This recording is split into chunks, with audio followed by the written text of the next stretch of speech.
Good morning, class 8. This is the revision clip of chapter 2 or 18 from Geography, Natural Resource, Land and Soil.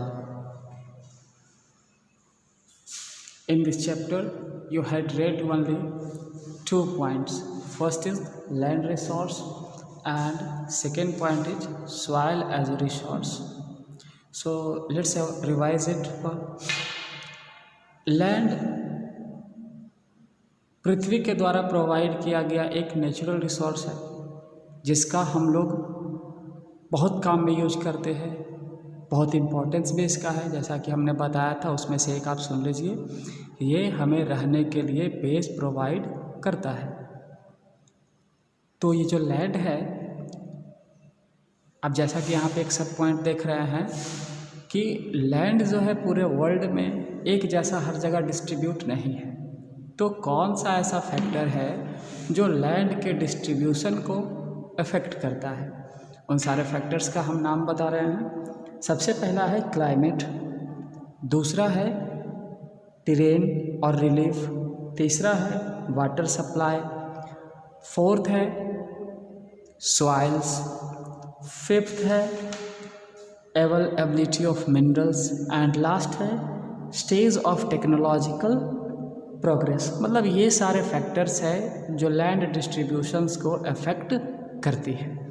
तो जो land हमारे सामने है, हम उसे किस तरह से यूज करते हैं? हम लैंड को बिल्डिंग्स बनाने में, घर बनाने में, रहने के लिए, एग्रीकल्चर के लिए, बहुत सारी चीज़ों के लिए यूज करते हैं। उसी प्रोसेस को लैंड यूज कहा जाता है। तो लैंड यूज मेन रूप से दो ही तरह से होता है, प्राइवेट लैंड के रूप में और कम्युनिटी लैंड के रूप में। प्राइवेट लैंड वो होता है जिसके ऊपर पार्टिकुलर किसी एक इंडिविजुअल व्यक्ति का अधिकार हो, जबकि कम्युनिटी लैंड वो होता है जिसके ऊपर किसी कम्युनिटी का अधिकार हो।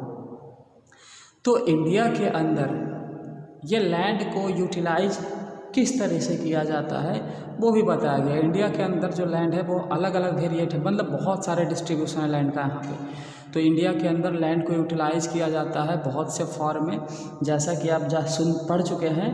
पहला है फॉरेस्ट के रूप में, दूसरा बैरन एंड वेस्ट लैंड के रूप में, तीसरा area under non agriculture use के रूप में, चौथा farmer permanent pastures and grazing land के रूप में, पांचवा है area under miscellaneous tree crops and groups के रूप में, छठा cultivable waste land, seventh fallow other than current fallow and net sown area. इन सारे रूप में इंडिया के अंदर लैंड यूज होता है।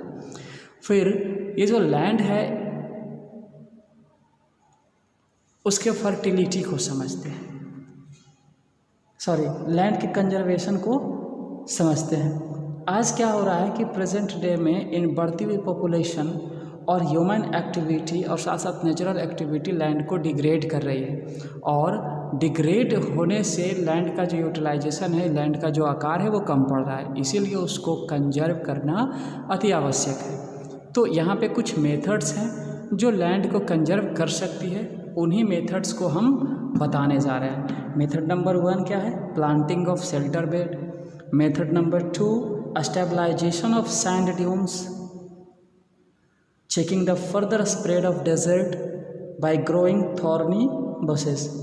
फोर्थ है proper management of wasteland। Fifth है control of mining activity। Sixth proper discharge and disposal of industrial effluents and wastage after treatment। and last और सेवंथ है conserving soils and forest by adopting scientific techniques। तो इस chapter का इस तरह से हमने एक टॉपिक रिपीट कर दिया, लैंड रिसोर्स। अब चलते हैं जरा सॉइल रिसोर्स में। सॉइल जो है ये भी लैंड की तरह बहुत इम्पॉर्टेंट है, और सॉइल हम लोग बहुत तरीके से यूज करते हैं। इसमें हमने बताया था कि सॉइल में 4 तरह के सबस्टांस पाए जाते हैं, जैसे सिलिका, क्ले, चॉक और ह्यूमस। सॉइल को 2 हिस्से में बांटा गया है, टॉप सॉइल और सब सॉइल। अब जो टॉप सॉइल है ये कुछ मीटर का जो गहराई होता है उसी में पाया जाता है, बहुत फ़ायदा इसका है। उसी तरह से सब सॉइल जो है ये पेरेंट रॉक से बनता है। तो सॉइल भी ज़मीन की तरह सॉइल भी क्या है, अलग के फॉर्मेशन को इफेक्ट करते हैं कुछ फैक्टर्स, और उन फैक्टर्स को हम बता रहे हैं। पहला फैक्टर्स है फॉर्मेशन ऑफ सॉइल, दूसरा है पेरेंट रॉक, तीसरा है क्लाइमेट, चौथा है रिलीफ, पांचवा है लिविंग ऑर्गेनिजम्स एंड छठा है टाइम। तो इन सब चीज़ों को देखते हुए सॉइल जो है, सॉइल को लेयर में बांटा गया है,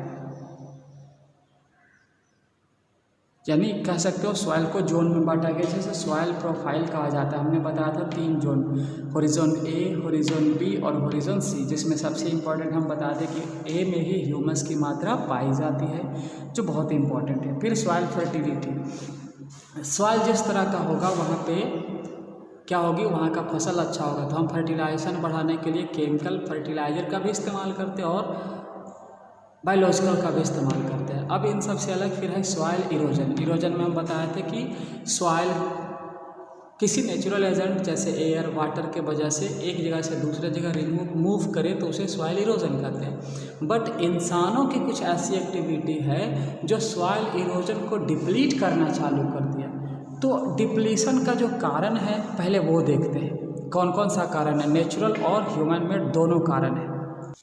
तो सॉइल इरोजन में नेचुरल कारण सबसे पहला है रनिंग वाटर, जिसके वजह से गली इरोजन और सीट इरोजन होता है। उसके बाद विंड है, जिसके वजह से क्या होता है, विंड इरोजन की वजह से मिट्टी रिमूव करती है। अब तीसरा क्या है, ह्यूमन एक्टिविटी, जैसे deforestation, overgrazing, using of chemical fertilisers, pesticides, ये सारी चीज़ें।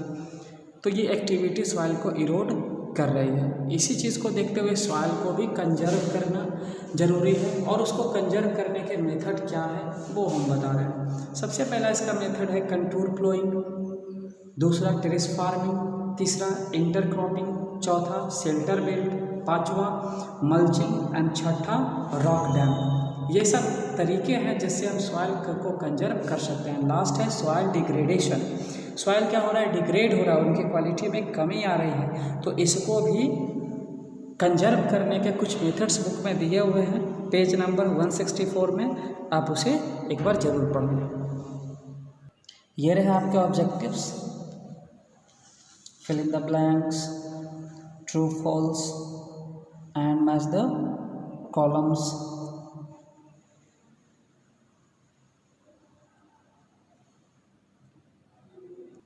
और ये रहे क्वेश्चन आंसर इन शॉर्ट, इसमें भी 13 क्वेश्चंस है। तो इसके साथ ये चैप्टर आज कंप्लीट होता है। धन्यवाद।